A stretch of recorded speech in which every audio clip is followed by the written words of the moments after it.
Okay, so tell us who you are and where you're from. My name's Jim Thompson. I'm from Metro Atlanta. I own IQ Autos. So you're the dealer principal of IQ Autos? Yes. Okay, and you said something to me just kind of like, it was so awesome, I just had to just have you do it on camera again.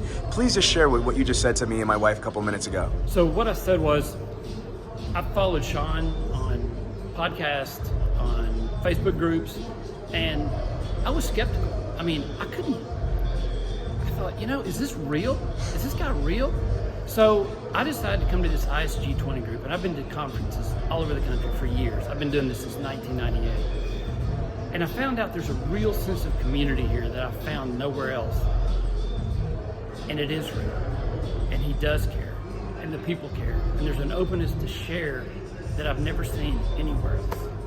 Listen, I appreciate it. You also said something about there's a middle of a pandemic. Like, you were shocked that we even had the event and how many people showed up. Can you? Yeah, how this was pulled off, I have no idea. Everything's locked down.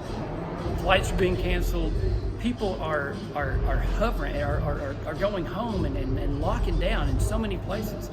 And the resources that it takes to pull off something like this, I couldn't even believe it happened. But the people that are here care, and they made it happen. And so let's talk about just for a second the subject matter expertise, the speakers that we have, from the different, companies, and then the people outside the automotive industry, like Kareem Ellis, who's Les Brown's protege and on his team, and people like Mike Zeller. Like, did you get value from the out of the automotive industry speakers? It was hugely refreshing to attend a conference that's not been hijacked by automotive vendors. Okay, so these people are about building the person first, because you can't be anything until you become a better leader and a better person. So it's not just about slamming, you need this product, but it's about personal development on so many levels throughout the whole dealership.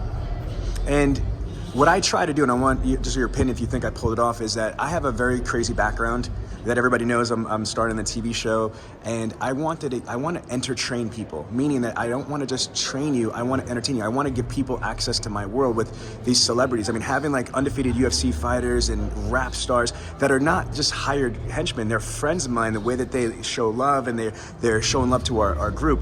What do you think about having that whole entertainment world and that world that's really not in our mainstream infused into this, just for the experience aspect of it?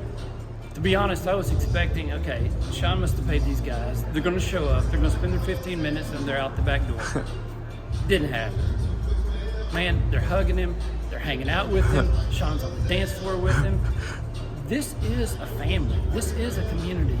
And the synergy that is brought between dealerships, rap stars, movie stars, I don't know how anyone pulls this off. It's crazy. My life is a little bit crazy. I just got amazing people, and I just learned a long time ago, if you really care about people and you show them that you care, not just by saying it, but by showing, by being there when it counts. It's easy, in my opinion, to be nice or be cool when things are great, but when shit hits the fan and things are rough, that's how you tell the caliber of an individual if they really have your back. Like, I go hard for these people. You mentioned Danny Zalowski. I don't know if you know, I got into this whole thing, this major national beef with Car Gurus. Like, I went against the CEO of Car Gurus because of Danny Zalowski, because they were abusing him, and I stepped in, and he's like my ride or die. Danny loves me to death because, he was shocked that I took on a multi-billion-dollar company because it was the right thing to do. So it means the world to me for you to say the words that you did, because we work so hard. Come in here for a second. So I want to introduce you. This is my girl, Franca. So Franca is like my sister, and he watched the show. So you watched the Vice show, right? Okay, do you remember the bald guy? Billy. Yeah, Billy. That's her husband. You know what I mean? So, Billy, I've been friends for like almost 30 years, and his wife's been a major part of our company. I call her air traffic control because she runs everything in my office. And yeah, Franca, what is that like to hear a dealer principal say this? Honestly, we care so much about what we do, the experience that our attendees have. So to actually get that feedback, it's just so rewarding, and it lets us know that all the hard work we put in, it's so worth it just to hear what you got out of it, the way you feel about the overall experience. it makes it all worth it. So I love sharing that. Thank you for sharing that with us as well. Yeah, and last thing I'm going to say, because I'm just having a lot of fun here, but I'm going to get off the camera, is that you also said something when you talk about that. You said something powerful. You said, you might not know me, but I know you. Because explain like how long you've been like so following me and stuff. I've been on the member of the Facebook Millionaire Car Salesman group for years, and I've probably listened to most of your podcasts, and I kept saying, I just kept waiting for a wheel to fall off, something not to be real. And yet, I came here, and it is real. And they do care.